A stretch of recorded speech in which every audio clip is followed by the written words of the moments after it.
Welcome to Talking Giants player profiles and projections, and today we have the guys that start with K, Kenny Golladay and Kayvon Thibodeaux, two very important pieces of the team. I'm your host, Bob Skinner, here with my co-host, Justin Pennick. And Justin, we're going to start with wide receiver Kenny Golladay. This was probably a little more enthusiastic last year coming off of the contract at 6'4", 213 pounds. He's 28 years old now. On year two of a 4-year, $72 million contract, and will likely be here for another 2 years with there being a $14 million dead cap in 2023. They'd only saved $7 million. Justin, he had an extremely disappointing season with 37 catches, 521 yards, and 0 touchdowns, but still leading the team in yards, but was third in yards per game with 37. We'll break it all down to Kenny Golladay, but I hate using this phrase, it can't be as bad as last year. Yeah, you do hate using that phrase because we've said it for the last 2 years, and it has seemed to always gotten worse, Bobby Skinner. When we signed Kenny Golladay, I think that was the most excited I've been as a Giants fan since 2016. Yeah, I mean, it was a celebration. Like, it was taking advantage of the rookie contract window with Daniel Jones.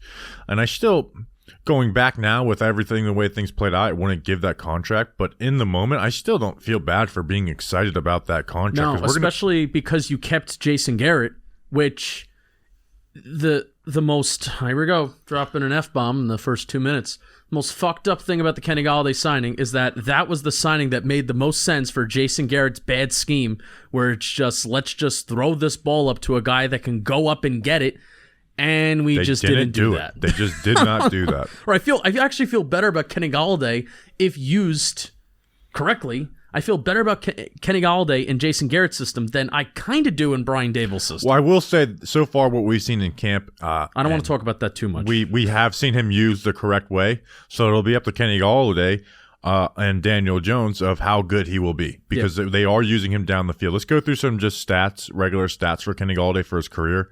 Last year in the 14 games, 37 catches, 521 yards, 0 touchdowns, a 48.7% catch rate. That's horrible. Yeesh. The year before in 5 games with the Lions, 20 catches, 338 yards, 2 touchdowns, 62% catch rate, good. And then his best year was 2019. We played the full season, 65 catches, 1,200 yards, led the league with 11 touchdowns and a 56% catch rate. So obviously the worst of that year is last year. But I do want to split it of games with Daniel Jones and games without him. In 7 games with DJ, full games with DJ at 23 catches, 372 yards, and 60% catch rate. So not the best, but at a full season, that's 56 catches and 903 yards. That's a lot different than 37 catches and 521 yards. Even though it's when you consider the scheme too, so it's not horrible when you consider the scheme that wasn't playing to his strengths, but the no touchdowns is bad no matter way you slice it. But also there wasn't many touchdowns left on the field with Galde because they didn't use him. There was one. Tampa's the one, or you can look back at that Eagles game, the first game of Freddie Kitchens, where Jones should have put better ball placement on him in the end zone, but they just didn't throw him the ball in the end zone. And 6 games without Daniel Jones, 14 catches, 149 yards, and a 36% catch rate. That's a little over 2 catches a game and 25 yards per game. That's insanely bad, obviously, with the QB. So I don't think his stats last year, when you look at it, they're not what you would expect. He'll never live up to the hype of that contract, but I do think he should be a valuable weapon for this year and next year, whether it's Daniel Jones plays great and is back, or a good weapon for the new QB. Yeah, Bobby, one of the things that we were saying after the New Orleans game, and I was even saying it after the Atlanta game too, I didn't think Kenny Golladay was that bad. We were waiting for that one big breakout play or that one big breakout game, because his longest catch per game up until after the New Orleans game was Denver 17, Washington 16, Atlanta 19, New Orleans 28, where that 28-yard catch is where he broke a couple tackles and he ran over somebody. It was towards either the fourth quarter or in overtime he did that. And that was really, really cool, really, really exciting. So that connection was not bad. He was to having start career the season. The first 5 games of the first His 4 games. catch rate was insane. It was really it good. was like career best in a good amount of statistical categories. You just didn't have the touchdowns, and like you said, and the 20+ yard plays. Yeah, you didn't have the 20+ yard plays. So it was having like some good numbers. Just it wasn't in the typical Kenny Golladay fashion that we had come to know.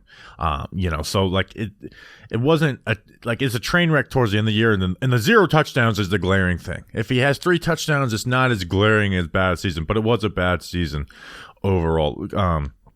So do you want to talk? Let's just talk about him as a player, just who he is. Can I read you his longest catch per game for every game of the year? Let's go for it. So I already did New Orleans 28. That was week 4. Las Vegas 14. Tampa Bay 12. Philly, there was 2 18-yard catches. Miami 20. So now we're finally at the phase where Daniel Jones is out. Miami 20 yards. Los Angeles 10 yards. Dallas 36. His longest catch of the year came with Jake Fromm as quarterback in the 4th quarter in garbage time. His first contested catch opportunity. And also, that's his only catch of 20+ yards down the field when a ball traveled 20 air yards down the field. So he was 1 for 14 last year, and that 36-yarder from Jake Fromm. Philadelphia 11, the second Philly matchup, and then the last game of the season, he caught a 9-yard pass that was his longest catch of that game. So only 1 catch of 20+ yards with Daniel Jones. And that's what was so frustrating. That's who Kenny Golladay was. Yeah. And with Daniel Jones in 7 games, he had 2 targets of the likes. 2. Or at least with Jason 2 Garrett. good ones. No, not even 2 good ones, because one was Denver, and at like a 4th and 15 at like the 25-yard line at the end of the game, and Daniel Jones threw it up into the end zone because it's 4th and 15. The other one was Washington, where Jones just put a little too much on it. Mm-hmm. Those were the only 2 that he got with Daniel Jones under Jason Garrett. The only 2 that he got with Jason Garrett were those 2, and that's what he was. So and I don't want to harp on Garrett's system, but it was just they shaded the safety over, played the corner a little off, and because it was such a pre-snap based offense, it scared them away from doing what Kenny Golladay does. Yeah. All right, talk to me about him as a player, wherever you want to get into it. Well, overall, he doesn't get separation. That's something we knew when the Giants signed him. I have numbers on that. Except on in breaking routes is when he's his best. Outbreakers, he has really struggles, but regardless, he needs to be used downfield in those contested situations. Like that's when he's his best, contorting to the ball, going up and getting it, making tough catches. And again, now this goes into with this new offense. Now you got to include Daniel Jones into this conversation, because guess what? The old scheme's gone, the new scheme's here. It has to be beaten into Daniel Jones' head that if you get single coverage, you got to throw it to him regardless if he has a step or separation or not, because he's not going to get that Darius Slayton beat the guy off press. He's got the step and he stack him type guy. That's when, Jones has liked to go to Slayton deep on those things. He's not going to do that. He's not going to be able to get that separation and stack guys. He never has. So you just have to have the mindset of you got single coverage, the safety's not flying over the top, and you got to take that. You got to throw back shoulders and contested catches. Like you got to do that with Kenny Golladay. That has to be beaten in the Daniel Jones head to get the most out of Kenny Golladay. Yeah, 2021 on targets, Kenny Golladay had 1.7 yards of separation on average. That was tied for the worst in the NFL. 2019, when that was his career best year, it was the worst in the NFL at 1.9 yards. That's kind of insane that he had the worst in the NFL. Yeah, I mean, and even Darius Slayton's 2019 too. You compare Darius Slayton's 2019 to Kenny Galladay's 2019. I don't want to say, they're similar statistically. Maybe they are. I can't remember that on the top of my head, but they were similar in that one category of not creating separation. And then 2018, that was Kenny Galladay's best season in terms of separating from corners, 2.3. That's still one of the worst in the NFL. But I actually want to talk about Kenny Galladay's 2018 and how I think it can kind of relate to what we can maybe expect from him in 2021. Yeah, and here's the thing that you're going back to 2018. That reminds me of something with him that was like, Matthew Stafford made this guy. No, look at 2019. Stafford was hurt. David Blau was hitting him for deep touchdowns. Yeah. Is Daniel Jones better than David Blau? I sure would hope so. So it's he wasn't like this Matthew Stafford creation, and also Matthew Stafford, because he won a Super Bowl, has been a little overhyped. But and Stafford definitely helped. He does make some of the tough throws, those tight window throws. But there was times where Stafford missed Golladay, so he wasn't like this. This Matthew Stafford creation. Like he has been a good player in his career. And something that really was different from his 2018 to 2019, from his 2021 as well, I think it's the yards after the catch. Now, I don't think Kenny Golladay is this yards after the catch monster, like we're expecting maybe a Wan'Dale Robinson to be or Kadarius Toney to be, but 4.9 yards after the catch per reception in 2019. 2018, 5.4 yards after the catch per reception. That's pretty solid for a guy that has a large average depth of target, and you're getting 5 yards after the catch per reception with the Detroit Lions. Last year in Jason Garrett's offense in 2021, it was 3.2 yards after the catch per reception. I think, especially when you put it at if he has 37 catches, Bobby, last year, right? And you're talking about the difference between almost 2 yards per catch that is less in a given year. That's significant. That's a lot of yards that are left on the table. So I want to see what's going to happen now. He's not going to create that separation. So how is he going to create that yards after the catch, and why was it so different in the Lions system versus the Giants system last year?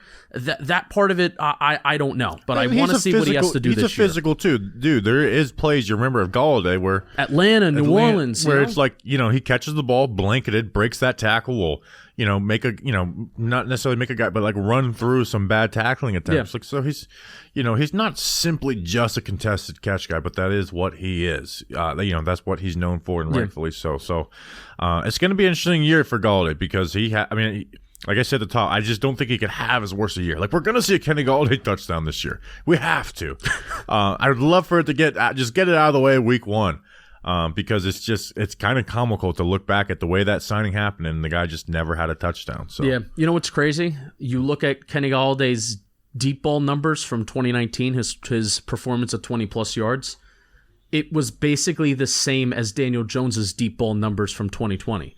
So Daniel Jones went 20 for 43, 652 yards with 6 touchdowns, one throws of 20-plus yards down the field in 2020. Kenny Galladay's 2019 from 20-plus yards, 16 for 36, so 4 less catches / completions, 628 yards, 5 touchdowns. I mean, that's basically the same. So it's crazy that we thought that this was a match made in heaven.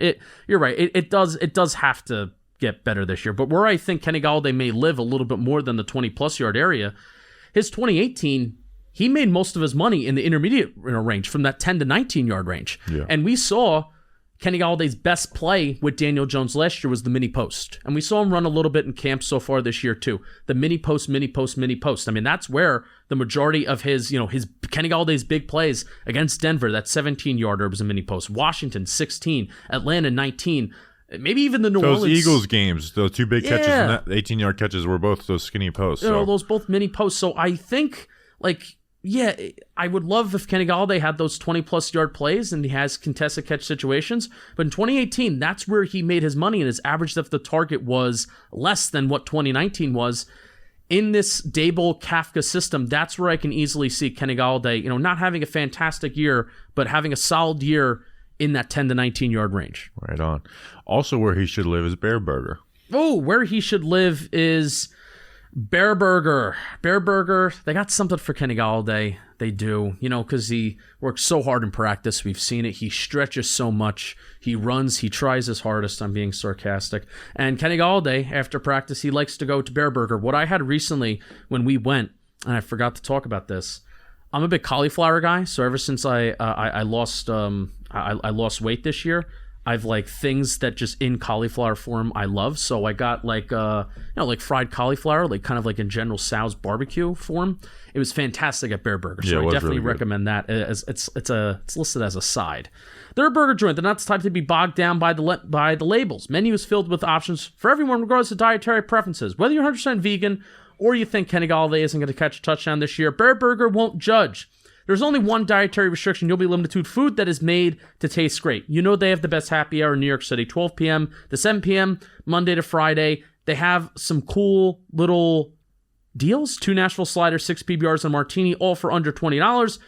From 4 p.m. to 7 p.m. Monday to Friday. Click the link in our description to find yourself at your favorite new happy hour spot, burger joint, and luncheon. Bareburger Kitchen Bar. Thanks for sponsoring these PPPs. All right, Justin, let's talk about the first ever draft pick of the Joe Schoen era. Kayvon Thibodeau, edge, out of Oregon, first round, pick 5. 6'4", 254 pounds, 33 1/8 in his arms, ran a 4.58 40. The last year at Oregon in 10 games, he had 7 sacks, 12 tackles for a loss, 49 tackles. Was the top-rated prospect out of high school. Justin, it feels like the closer we're getting to the season, my expectations are getting higher and higher for Kayvon Thibodeau. I'm genuinely excited to see Kayvon Thibodeau this year. I cannot wait for every Kayvon Thibodeau play. I can't wait to clip it. I can't wait to break it down. I can't wait to talk about it. I'm just excited for Kayvon Thibodeau. The Giants were 30th in the league last year in pressure rate. They were 29th in QB hits, and Patrick Graham and Joe Judge wanted to take a lot more of an aggressive approach to the defense last year. And the biggest mistake that Joe Judge and Patrick Graham made on the defensive side of the ball was misevaluating the edge room, just misevaluating what you have. Kayvon Thibodeau and getting a superstar-like player in here changes everything about how we view the edge rusher room, and I think how we view the defense for what is hopefully the next 5 to 10 years. Yeah, I mean, I'm excited for this guy, and the thing that stands out the most with him is his get-off. Like, he's got great get-off that consistently opens offensive tackles' hips and tests offensive tackles. Every play is going to be a test. Other things, like I think he uses it violently, but they could use more pop. And obviously there's things he needs to work on. Like, his hands are constantly working and countering, and I think that's the thing that he's going to become elite in the NFL. That's not elite right now. I think he's just going to get a better feel for that, because sometimes it looks like he might be thinking, when the offensive tackle closes the space on him and he doesn't have that momentum or he's not bending the edge. I think that's the thing that he's going to have to work on, along with his footwork within that. And I think that's what's going to help him become elite in the NFL, because all the other things that you can't teach, he's got good ability to dip and bend the edge, when he works outside in. A lot of guys can be outside in speed wise. He is, but he uses power. He has that power. He takes that that arm and rips through the inside shoulder of offensive linemen, and he's a powerful hitter, which matters. How hard you hit the quarterback is actually something that matters. It changes the way a QB thinks. It just changes. That is something that matters with Kayvon Thibodeau, man. I'm very excited for him as a pass rusher, and obviously in the run game too. But as a pass rusher, I'm just excited for this guy to play, because I think he's gonna have a good rookie season, and I think by year 3, man, we might just have ourselves a guy in the league. And you need to be consistent on defense. That's one thing you need. You need a guy as a pass rusher that QBs, that offensive linemen, that's offensive coordinators have to account for, and that's something the Giants have not had. I was rewatching your breakdown today, and I was just amazed at how low he fires off the ball. Yeah. The saying is lower man wins. Lower man wins in the NFL. He fires off just tremendously low. And he seems like he's flexible. You mentioned the bend as well, so I'm excited. I am excited for him day one. I'm with you where I wanted to hone in my expectations. I wanted to rein it in a little bit, but we're gonna see what's gonna happen throughout the preseason and stuff like that. And I'm very excited for him. He had 11 QB hits, 16th in the nation this past year. 48 pressures, 35% of his pressures came from the 2.1 to 2.5 second range. That was 4th in the draft class behind Aiden Hutchinson, Arnold Ebiketie, and Boy Mafe. And 33% of his pressures came from the 2.6 to 3 second range, which I like looking at that. That 2.1 to 3 second range, that tells me that it's not too manufactured, and it's kind of your own individual performance that's getting back there on the quarterback, while also not being considered like a coverage sack. Yeah, and that's those are the things that he produced at I almost said USC, because I was thinking about him going against Elijah Vera Tucker, but at Oregon, Elijah Vera Tucker may have been viewed as a tackle because he played tackles last year at USC, but Kayvon was I don't think Vera Tucker was as bad in that game as people make him out to be, but Kayvon tested him, and there was those reps that it's man, he just beat him off the ball and opened those hips, and that's why this guy's probably going to fit in at guard in the NFL. And again, it all starts, like you said, with that low, fast get off. Those first 2 steps are the things you cannot teach, but what you can teach: get your footwork better when the offensive tackle closes in on you. Work your hands better, know what move to work at each time, play that chess game, that chess match, which I do think he does. I think he does play that chess match with the offensive tackle, countering, okay, this rep's going to be a little different than the last rep. You're not going to see this. I'm going to work outside in, or hey, I see you on your heels. You're getting back. You're worried about my first step. I'm going to bull rush right through your ass. So I do think he does all that, and he seems about his business, and I think he'll get better at that. Do you want to talk about him in the run game, or you got anything else on the pass rush? No, I was listening to the assistant coach's they had press conferences inside the they had the 25 Kayvon Thibodeau questions. Yeah.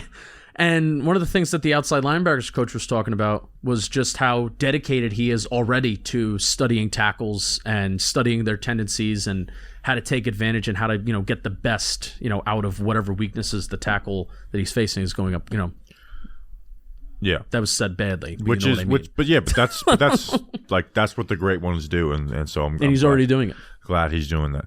So in the run game, I think there's a lot of room for improvement. Like, I think he struggles to disengage if he doesn't win the rep immediately in the run game, and that's something. Hey, in the NFL, man, you're not gonna beat these guys right off the ball every time in the run game. Like, you got to be able to use your hands, disengage, and I also think that goes hand in hand with something I think he struggled with on play side runs. He needs to use his eyes better. A lot of times he'll get into a wrestling match and just basically turn into a one-on-one with the tackle, and he's not keeping his eyes on the ball. So there's a time where, say he's in the C gap and the running back is going to go in the B gap, he'll just be stuck trying to beat the tackle instead of just like, hey, on this rep, what you need to do is jack this tackle up, drive your feet, and squeeze this gap down. That's what you need to do. Or if you're able to disengage at that, last quarter of a second so you can close that gap and make a run stop right there. So I think those are some things to do, but that's not like, ability wise. I think that's just, getting your football IQ a little better. And then on the backside, I think he squeezes the gap down really well on those backside runs. Yeah. So he stays disciplined on the backside. Yeah. Want to get to a little bit of projection to finish this off? Yeah, I feel like where do we see him? When we did over-unders, I was like under 7.5, went and looked at past rookies and stuff. And maybe I shouldn't get too excited, but I think he might win Rookie of the Year. I think he might win like defensive Rookie of the Year, obviously. Yeah. But who else is in the run? Aiden Hutchinson won the line. Maybe Devin Lloyd in Jacksonville if he can make enough noise. If he could get a few interceptions to put on his stat. Like I think he's got a good as shot as anybody to win Defensive Rookie of the Year, because that first step. Like, think about Azeez Ojulari's production last year and how much more we like Kayvon Thibodeau than Azeez Ojulari. Yeah.